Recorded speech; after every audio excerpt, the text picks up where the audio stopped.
په اسمان کې ورېځ څنګه جوړېږي؟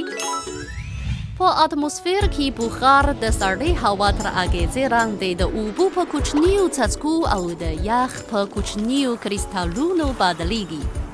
کله چې دغه څاڅکي او کرستلونه سره راغونډ شي نو په اسمان کې ورېځې رامنځته کېږي. ورېځ په ځمکنۍ کورې کې د اوبو د لوی دوران یوه مهمه برخه ده. نو تاسې به دا پوښتنه ولرئ چې د اوبو دوران څنګه وي؟ په لنډه توګه دغه دوران داسې پیژندلی شو چې د ځمکنۍ کورې پر سطحې اوبه د لمریزو وړانګو د تودوخې تر اغېزې لاندې په بخار بدلېږي او هوا ته داخلېږي.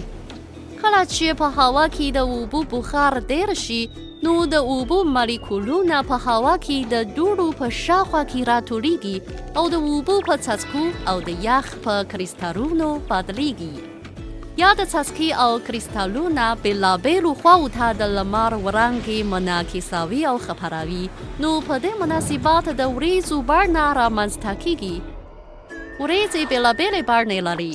ورېځې په اسمان کې د جګوالي او بڼو له توپیرونو سره سم په مختلفو ډولونو ویشل کېږي.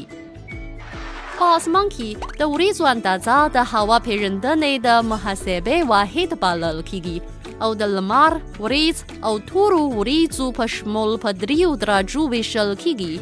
که په اسمان کې ورېځې نه وي او لږې نزدیکې ورېځې وي چې مساحت یې د اسمان له 1/10 برخې څخه کم وي نو اسمان به د لمر په درجه وي.